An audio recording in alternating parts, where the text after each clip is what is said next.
ఏ భావజాలానికి సంబంధించిందైనా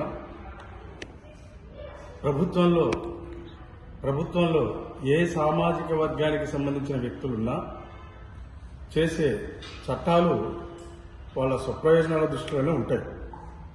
కానీ బ్రిటిష్ వాడి స్వప్రయోజనాల దృష్టితో రోడ్డేసిన, తంతి తపాల స్థాపించిన, ఇతరత్ర స్థాపించిన, దాంతోపాటు మన భారతదేశంలో అన్ని కులాలకు సంబంధించిన, అంటే మెకాలయ విద్యా విధానం 1835లో జరిగిన ఆ చట్ట ప్రకారంగా అన్ని కులాలకు సంబంధించిన మధ్య తరగతి వర్గం ఒకటి బలంగా ఏర్పడింది.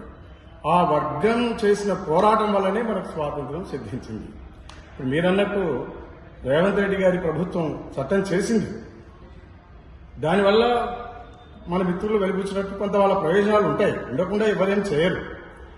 కానీ దానివల్ల స్వాతంత్ర పోరాటంలో మధ్య తరగతి వర్గం ఏర్పడినట్టుగా బీసీ కులాలకు సంబంధించి ఎవరి అస్తిత్వాలు వాళ్ళు కాపాడుకుంటూ మనం సమైక్యంగా ఒక సామాజిక వర్గాన్ని తయారు చేసుకుని పోరాటం చేసినప్పుడు మాత్రమే మన ఆశయాలు సాధించుకోగలుగుతాం, అవి కార్యరూపాన్ని తీసుకోగలుగుతాయి.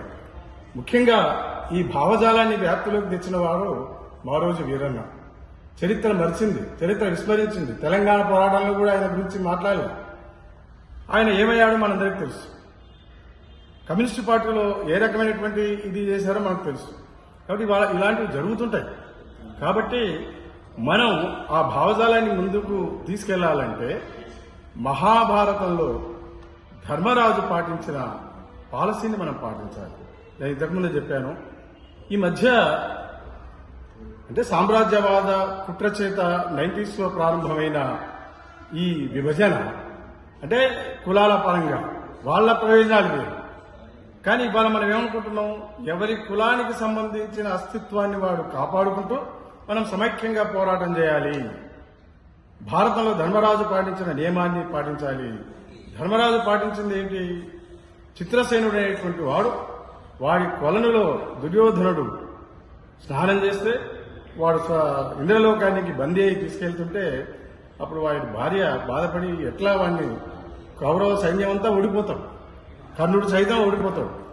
అప్పుడు ఎవరో సూచన చేస్తారు, మీరు ద్రౌపది దగ్గరికి వెళ్లి విన్నవించుకుంటే మీ కార్యం సాఫల్యం చెందుతుందంటే ఆవిడ ద్రౌపది దగ్గరికి పోతే ద్రౌపది ధర్మరాజుకు చెప్తుంది ఇది విషయం. అప్పుడు అర్జునుడిని భీముని పిలిపిస్తారు. పిలిపించి మరి బందీ అయిన మన సోదరుడిని విడిపించండి అంటే భీముడు ఒప్పుకోడు. మన వాళ్ళు కూడా కొందరు కొన్ని భావజాలానికి ఒప్పుకోకపోవచ్చు. అప్పుడు ధర్మరాజు చెప్తాడు, భీమసేన, ఇతరులు మన మీదకి వచ్చినప్పుడు మనం 105 మందిని, ఇతరులు మన మీదకి యుద్ధానికి వచ్చినప్పుడు మనం 105 మందిని, కానప్పుడు కౌరవులు 100 మంది, మనం 5 మందిని. ఈ పాలసీని బీసీ కులాలకు సంబంధించిన అందరూ పాటించినప్పుడు, ఎవరి కులాల అస్తిత్వాన్ని వాళ్ళు కాపాడుకుంటూ ఇతర సామాజిక వర్గాలు మనల్ని అణగదొక్కడానికి ప్రయత్నం చేసినప్పుడు మనం పిడికిలి బిగించి సమైక్యంగా పోరాటం చేసినప్పుడే మనకు స్వాతంత్ర పోరాటంలో ఏర్పడ్డ మధ్యతరగతి వర్గంగా లాగా ఈ పోరాటంలో కూడా ఏర్పడుతుందని, మనం అనుకున్న రాజ్యాధికారం మనకు వస్తుందని భావిస్తున్నాను. జై హింద్.